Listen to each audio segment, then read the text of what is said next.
하나님은 우리에게 하신 약속을 반드시 지킵니다. 조금 어려운 상황에 뛰어도 그 약속을 믿고 견디는 게 신앙인입니다. 지금 여러분의 자리에 기근이 와서 힘들다면 그 자리를 떠나지 말고 믿음으로 견디시기를 축복합니다. 신앙인의 자리를 떠나면 수치를 당할 수밖에 없습니다. 하나님은 절대로 무책임하지 않습니다.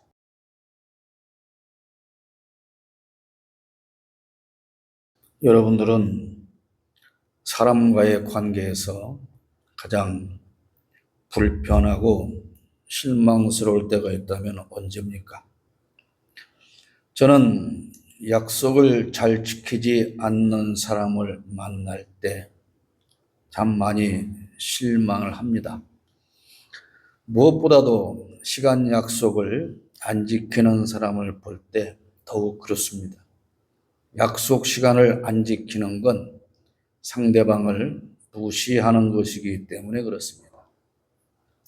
특히 행사 시간에 듣는 정치인들을 볼 때마다 그런 생각을 많이 하게 됩니다. 시민들은 모두 행사 시작 전에 나와서 앉아 기다리는데 정치인들이 지각하는 바람에 행사 시작이 지연되는 경우가 많습니다. 그런데 늦게 도착한 정치인들은 맨 앞에 자기들을 위해서 비워둔 그 의자를 향해서 바로 가서 앉지도 않습니다. 뒤에서부터 거들먹거리며 참석자와 일일이 악수하고 느릿느릿 걸어가는 걸 보면 정말 속이 터질 때가 많습니다. 그것은 참석자들을 무시하는 행위이기 때문입니다. 심지어 예배 시간에도 꼭 늦는 사람이 있습니다. 평생 한 번도 예배 시간에 지각을 안 해본 적이 없이 죽는 사람도 있습니다. 그건 결과적으로 하나님을 무시하는 것이 됩니다.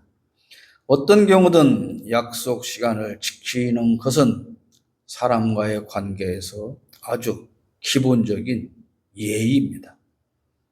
본래 아브라함의 고향은 갈대아인의 우르입니다. 아브라함의 아버지는 테라입니다. 그런데 이들의 삶은 그리 순탄하지 않았던 걸로 보입니다. 테라는 고향에서 큰아들 하란의 죽음을 보게 됩니다. 그런 이유인지 모르지만 테라는 70세에 얻은 아들 아브라함과 먼저 죽은 아들의 아들, 즉 손자 롯과 함께 고향을 떠나서 가나안으로 이주하려고 먼 길을 떠나가던 중에 중간 기착지인 하란이라고 하는 곳에 도착하게 됩니다. 우리에서 하란까지의 거리는 직선거리로 약 1000km, 실제 이동거리는 1500km쯤으로 추정이 됩니다. 당시 상황으로 보면 엄청난 여정이지요. 사람만 몇 명 이동하는 게 아니고 수많은 종들과 가축까지 대동한 길이니 지금으로서는 상상하기 힘든 일입니다. 가나안으로 가던 일행은 어떠한 이유에서 이 하란에 머물게 됩니다. 어쩌면 그곳이 살기 좋은 곳이었을 수도 있습니다. 아브라함의 죽은 형과 같은 이름의 땅 하란은 고대 메소포타미아의 중심 도시로 지금의 터키 남동부 산지 우르파에 위치하고 있다고 합니다. 기원전 3000년경부터 존재했던 도시고 상업, 종교, 문화의 중심지 역할을 했다고 합니다. 유프라테스 강과 티그리스 강 사이에 비옥한 평야에 자리 잡고 있어서 교역로의 요충지로 번성했던 곳이라고 합니다. 고대에는 달의 신을 숭배하는 신전이 있었고 이후에는 헬레노폴리스라는 이름으로 불리며 그리스의 도시로 알려져 있습니다. 아브라함의 아버지 데라는 이곳, 즉 하란에서 죽습니다. 의지하여 고향을 떠나 이곳까지 왔는데 그 아버지가 죽고 아브라함은 가장이 됩니다. 졸지에 조카까지 떠맡고 아버지가 맡았던 책임을 져야 하는데 그런 상황에서 아브라함은 무엇을 어찌해야 하는지 몰라 당황하고 있었을 것입니다. 그때에 하나님은 아브라함을 부르십니다. 우리가 흔히 알고 있는 대로 갈다 우리에 살고 있는 아브라함을 하나님이 부르신 게 아닙니다. 아마 목축업을 했을 이 아브라함의 아버지 데라는 우리 너무 목 살기 힘들다. 우리가 소문에 듣자니 저 가나안이라는 곳이 있다 하더라. 여기서 한 2000km 이상 떨어진 먼 곳이지만 거기 살기가 좋대. 그러니까 그래 가자. 그래서 먼저 고향을 떠나서 가다가 하란에서 30-40년을 살다가 그 아버지가 죽게 되는 거예요. 이따도 말씀이 이어지니까 그 점을 우리가 많이 혼동하는데 혼동하지 마시라는 것입니다. 아브라함을 부르신 곳은 하란입니다. 갈대우르가 아니라는 거예요. 아버지를 잃고 졸지에 가장이 된 그 아브라함을 하나님께서 부르시고 약속의 말씀을 주시면서 내가 지시할 땅으로 가면 그곳에서 큰 민족을 이루고 복을 주어 이름을 창대하게 하겠다 그러십니다. 본래 아버지가 가려고 했던 그곳으로 가라 그 말씀입니다. 갈 길을 몰라 헤매고 있던 당황해 있던 아브라함에게 하나님은 길을 인도하신 겁니다. 이 하란에서 또 가나안까지의 거리는 직선 거리로 800에서 1000km 정도 된다고 합니다. 근데 실제로 이동해서 가는 거리는 고대의 산악지형, 강, 사막 등을 피해서 교역로를 따라 이동했기 때문에 실제로는 1100km 내지 1200km 이상의 먼 거리였을 가능성이 높다고 합니다.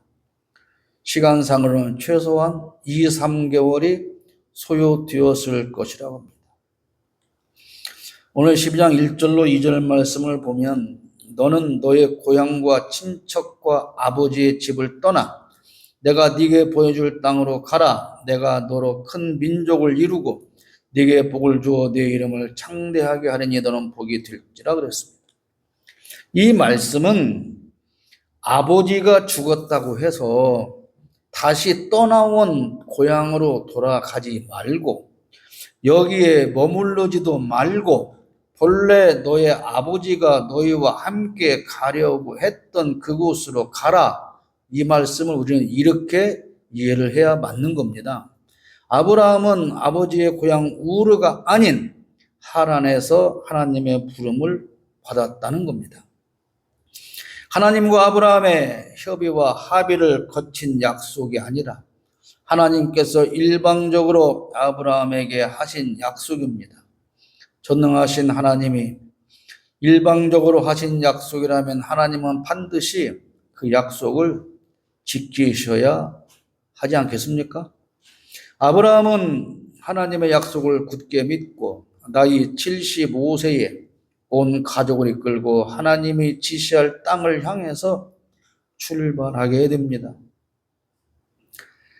그리고 멀고 먼 낯선 길을 걸어 드디어 하나님의 약속하신 가나안에 도착하여 감사 예배를 합니다. 아브라함은 하란에서 출발해서 가나안의 세겜 근처에 도착한 것으로 보이며 이는 가나안 북부 지역입니다. 이후 베델과 아이 사이에 장막을 치고 제단을 쌓았습니다. 아브라함이 도착한 곳, 그곳을 하나님이 주시겠다고 말씀하셨기 때문에 그곳이 그가 살게 될 곳이라는 사실을 알게 된 겁니다. 하나님이 막연하게 지시한 그곳에 비로소 도착하게 된 거죠. 7절 말씀을 보면 여호와께서 아브라함에게 나타나 이르시되 내가 이 땅을 내 자손에게 주리라 하신지라. 자기에게 나타나신 여호와께 그가 그곳에서 제단을 쌓았다. 그 말씀이죠. 천신만고 끝에 하나님이 주신 가나안 땅에 도착한 아브라함은 하나님의 약속의 말씀을 굳게 믿고 희망에 부풀어 있었을 겁니다. 그런데 아브라함은 자꾸 옮겨 다닙니다. 아마도 더 살기 좋은 환경을 찾아서 정착하기 위해 그런 게 아닌가 생각이 됩니다. 그 땅에는 기근이 있었다고 8절로 9절에 말씀하고 있어요. 거기에서 베델 동쪽 산으로 옮겨 장막을 치니 서쪽은 베델이요 동쪽은 아이라. 그가 그곳에서 여호와께 제단을 쌓고 여호와의 이름을 부르더니 점점 남방으로 옮겨갔더라. 목축업을 하기에 가장 좋은 곳을 찾아서 옮겨 다니는 것이 아닌가 그런 생각을 합니다. 그가 옮겨가는 곳마다 단을 쌓고 예배를 했다고 하는 건 아브라함이 하나님을 믿고 하나님께서 인도하심을 믿었기 때문입니다. 그런데 그렇게 조금이라도 더 살기 편리한 좋은 조건의 땅을 찾아서 옮겨 다녔는데 그런 장소를 찾지 못한 채 자꾸 남쪽으로 이동하게 되었고 남쪽은 네게브 지역으로 애굽과 가까운 지역입니다. 무슨 말이냐면 누구 핸드폰이에요? 카톡 소리가 아까부터. 컴퓨터 어디서 나와요?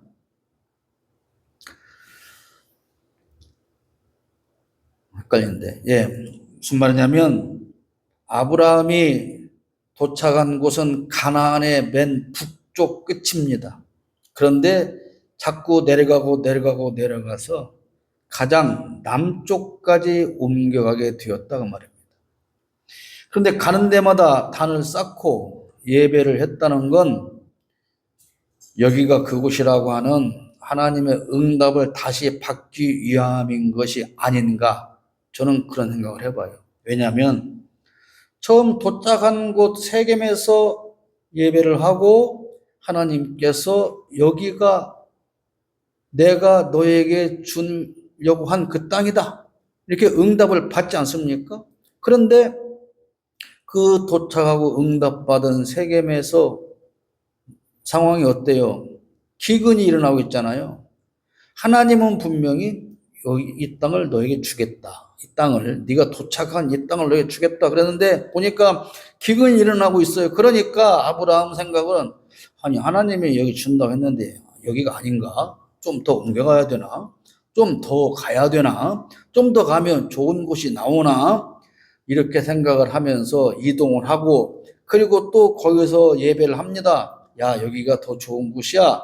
혹시는 그런 응답을 기다리며 자꾸 옮겨가면서 가는 곳마다 예배를 했는 것이 아닌가 그렇게 생각을 할 수가 있는데요. 그렇다면 그 당시만 해도 아브라함의 믿음은 그렇게 좋은 것이 아니었다고 말입니다. 그 이유는 이따가 다시 말씀드릴게요. 하나님의 약속하신 땅으로 갔으나 그 땅에는 기근이 심했고 목축업에 필요한 풀밭과 시내를 찾아서 이동을 했으나 그렇게 적당한 장소를 찾지 못한 채 애굽 근처까지 가게 되었고 당시에 뚜렷하지도 않은 경계선을 넘어서 애굽에 들어가게 된 건 어쩌면 지극히 당연한 일일 수 있습니다. 먹고 살 수가 없으니까요.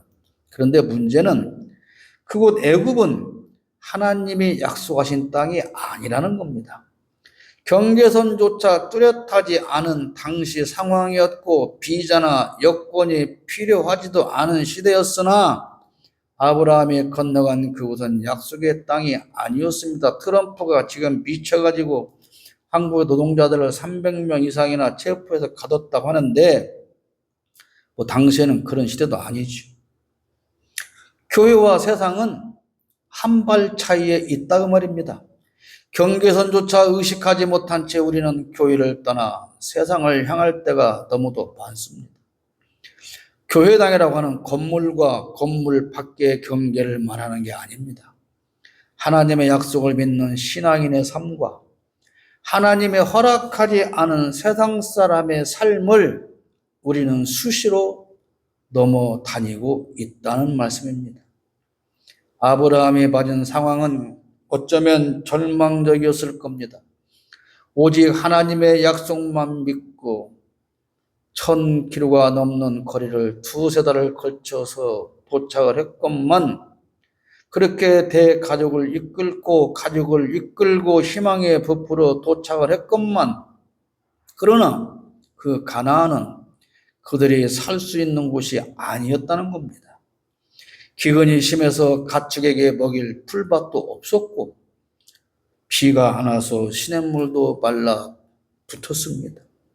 그런 상황을 맞이한 아브라함이 살기 위해서 하나님의 인도하심을 믿고 예배하러 이리저리 옮겨 다니는 건 당연한 일일 수 있습니다. 앞에 7절 말씀에서 하나님은 아브라함에게 이 땅을 주겠다 그렇게 말씀을 하셔서 아브라함은 그곳에서 예배를 하지 않습니까? 그런데 거기에 정착하지 않습니다. 곧장 일어나서 베델 동쪽 산으로 옮겨서 장막을 칩니다. 그런데 그곳에서 또 예배한 아브라함은 다시 그곳에 정착하지 않고 점점 남방으로 옮겨갑니다. 도착한 북쪽에서 동쪽으로 그리고 다시 남쪽으로 자꾸만 아브라함은 이동하면서 가는 곳마다 예배를 하는 거예요. 아브라함이 맨 먼저 도착해서 하나님으로부터 이곳이라는 말씀을 듣고 예배했지만 다시 옮겨 다닐 수밖에 없었던 것은, 다시 말하지만 그곳에 가는 곳마다 기근이 심했기 때문이고 가는 곳마다 상황이 어려웠기 때문이다, 그 말입니다. 그렇다면 여러분이라면 어떻게 하겠습니까? 아브라함은 하나님께서 맨 먼저 말씀하신 그곳에 망설임 없이 장막을 치고 정착했어야 맞는 것 아닐까요? 그 먼 길을 와서 가나안에 도착해서 아브라함이 거기서 예배를 하니 하나님이 그래 여기가 네가 살 곳이야 그렇게 말씀을 하셨습니다. 그런데 거기에 정착을 못하지요. 여러분이라면 어떻게 하겠냐고 말입니다. 하나님께서 가라고 해서 왔는데 도저히 살 수가 없는 상황이요. 그러면 여러분은 어떻게 하겠느냐 그런 거예요. 그럼에도 불구하고 아브라함은 그곳에 장막을 치고 정착했어야 합니다. 기근이 들었는데 어떻게 그렇게 하냐고요? 그러니까 믿음이 필요한 곳이죠. 가나안에 도착할 때까지 아브라함은 하나님이 지시하겠다고 하신 그 땅이 어딘지 모르고 계속 앞으로 갔습니다. 그런데 세겜 땅에 도착을 했더니 여기가 거기야. 그러지 않습니까? 구글 지도를 내려받아 표시해 준 것도 아니고 내비게이션을 준 것도 아닙니다. 이곳이다 라고 하는 말씀을 들을 때까지 아브라함은 계속해서 걸어간 겁니다. 그리고 드디어 여기가 거기다 라고 하신 곳에 도착을 했지 않습니까? 그렇다면 감사 예배 후에 따질 것 없이 그곳에 장막을 치고 정착을 했어야 하는데, 그런데 그래야 왔는데 기근이 들어서 당장 가축들을 먹일 수가 없는데 어떻게 그렇게 하냐? 그게 우리의 생각이고 아브라함의 생각 아니냐 그 말이에요. 그래서 뭐가 필요한 겁니까? 믿음이 필요한 겁니다. 여기라고 하신 하나님께서 그곳에 기근이 들었다고 아브라함을 굶어 죽게 하시겠느냐? 그런 거죠. 자, 하나님이 가라고 하셨고 그래서 왔더니 여기라고 하셨으니 상황이 어떻든 간에 하나님은 우리를 굶기지 않을 거라고 하는 믿음이 아브라함에게 있는지 하나님은 그것을 시험하신 것이다 그 말입니다. 우리의 생각으로는 아니 아무리 그래도 하나님이 먹일 수 있다고 해도 오늘 당장 비가 내려서 오늘 밤에 풀이 자라서 그 풀을 염소가 뜯어먹을 수 있게 할 수 있다는 겁니까? 그런 불가능하잖아요. 우리 생각으로 불가능한 것이죠. 우리 생각과 같은 것이라면 우리에게 믿음은 필요 없는 거지요. 그럼 아브라함의 처지에서 생각할 필요가 있지 않겠습니까? 아마도 아브라함은 하나님이 참 야속했을 거 아니겠어요? 아니, 하나님이 가라고 해서 왔고, 그래서 도착했는데, 어떻게 이럴 수가 있냐고. 하나님이 이렇게 무책임해도 되냐고. 그렇게 생각할 수 있지 않습니까? 처음에 어려서 아버지를 따라서 1500km를 이동해서 하란에 도착했고, 그 하란에서 3, 40년 정도 머물다가 아버지가 죽고, 하나님의 지시에 따라 다시 1200km를 이동해서 도착한 가나안은 먹을 게 없는 땅이었어요. 하란이라고 하는 도시에서 수십 년을 살았다면 이제 아브라함은 그 도시에서 적응하며 자리 잡고 살 수 있게 되었을 것 아니겠습니까? 그런데 의지하던 아버지는 죽고 가장이 되었는데 느닷없이 그곳을 떠나라고 하는 하나님의 명령에 순종을 해서 두세 달을 거쳐 도착한 가나안이라고 한다면 먹고 살 걱정이 없어야 하는 것 아니냐? 당연한 거 아닙니까? 그렇잖아요. 아니, 예수 믿으면 복 받는다며. 예수 믿으면 성공한다며. 예수 믿으면 한 번에 취직한다며. 하나님이 왜 이렇게 무책임합니까? 라고 우리는 말할 수 있지 않겠어요? 아마도 아브라함은 2절에 말씀하신 대로 내가 너로 큰 민족을 이루고 네게 복을 주어 네 이름을 창대하게 하리니 너는 복이 될지라 라고 하는 그 하나님의 말씀을 기억하지 않겠습니까? 그런데 아니 지금 당장 먹고 살 것이 없는데 어떻게 내가 살아남아서 큰 민족을 이루고 이렇게 창대할 수가 있게 되냐? 당연한 거 아니에요?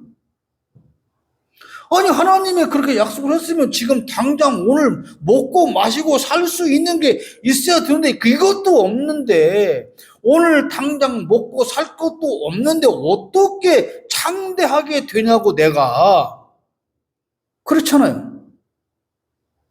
왜 현실은 이런 거냐? 하나님이 이렇게 무책임할 수 있습니까? 그렇게 원망하며 어쩌면 아브라함은 여기가 아닌갑다. 저쪽인가 봐. 갔더니 여기도 아닌가 봐. 그러면서 그곳을 찾아다녔는지 모른다 그 말이에요. 꼭 그랬다고 성경에 기록된 건 아니지만 제가 성경을 쭉 읽어보니 그랬을 것 같다 그 말입니다. 우리가 알아야 할 게 있습니다. 하나님이 약속하신 땅에도 기근은 온다는 겁니다. 이것은 믿음의 여정이 항상 평탄치만은 않다는 걸 보여주는 겁니다.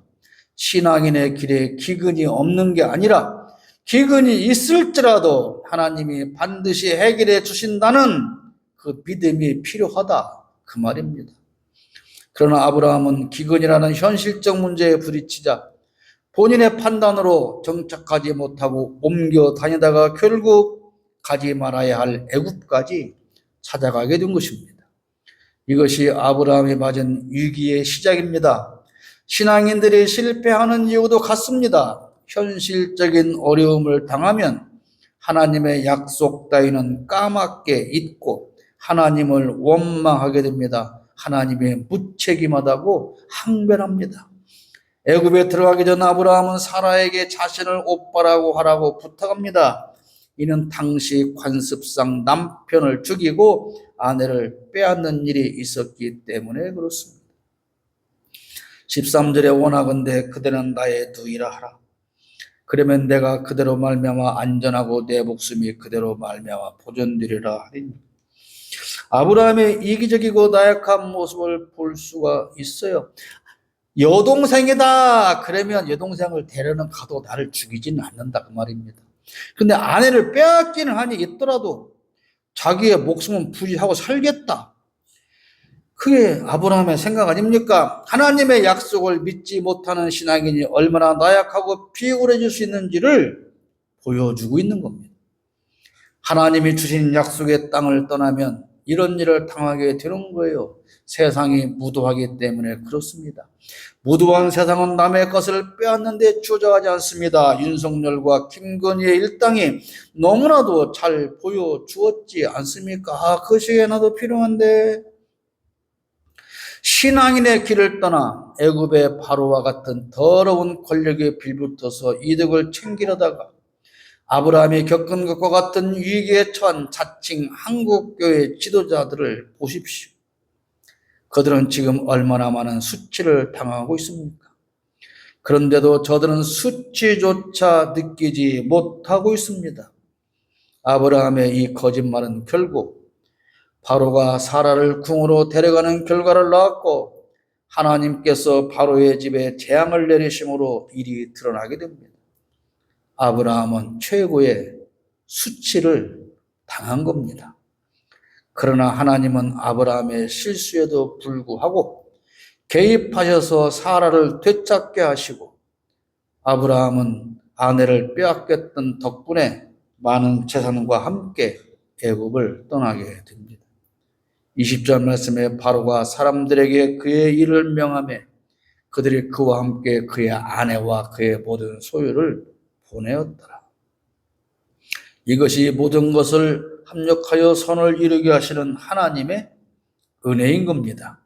그런데 우리가 알아야 할 게 있습니다. 결과적으로 하나님은 아브라함에게 필요한 양식을 얻게 하셨지만 그게 꼭 아브라함만을 위해서였을까요? 만약에 말입니다. 아브라함의 실수로 인해서 그 가족은 하나님의 약속하신 땅을 떠났고 아브라함의 거짓말이 탄로나서 애굽에서 바로에게 사라는 뺏기고 아브라함은 죽었다면 하나님이 아브라함에게 하신 약속은 어떻게 됩니까? 못 지키게 되는 거잖아요. 믿음을 버린 아브라함을 회복하시고 그에게 필요한 양식을 얻게 하신 건 하나님의 영광을 위한 것입니다. 하나님의 영광을 위해서 그 하나님은 우리에게 은혜를 베푸시고 약속을 지키시는 겁니다. 그러므로 우리는 우리의 믿음으로 사는 게 아니에요. 내가 믿음이 좋아서 하나님을 잘 믿어드려서 오늘날 내가 사는 게 아니고 우리가 지금 이렇게 살고 있는 건 하나님의 은혜로 사는 겁니다. 하나님이 우리에게 은혜를 베풀지 않으면 우리가 실수했을 때 우리에게 은혜를 베푸셔서 회복시키지 않으면 우리의 삶은 없는 겁니다. 우리에게 은혜를 베푸시는 건 하나님의 영광을 위한 것입니다, 여러분. 오해하지 마십시오. 우리는 가끔 하나님이 무책임하다고 느끼며 그 하나님을 원망하며 믿음을 버립니다. 그리고 인간적인 판단으로 살 길을 찾아 나섭니다. 그러나 그런 판단은 수치스러운 결과를 가져오게 됩니다. 때로는 아내마저 팔아버리고 살 길을 찾겠다는 아브라함처럼 교회의 지도자라고 하는 인간들이 더러운 권력을 찾아가 이익을 챙기려다가 수치를 당하기도 합니다. 하나님은 우리에게 하신 약속을 반드시 지킵니다. 조금 어려운 상황에 뛰어도 그 약속을 믿고 견디는 게 신앙인입니다. 지금 여러분의 자리에 기근이 와서 힘들다면 그 자리를 떠나지 말고 믿음으로 견디시기를 축복합니다. 신앙인의 자리를 떠나면 수치를 당할 수밖에 없습니다. 하나님은 절대로 무책임하지 않습니다.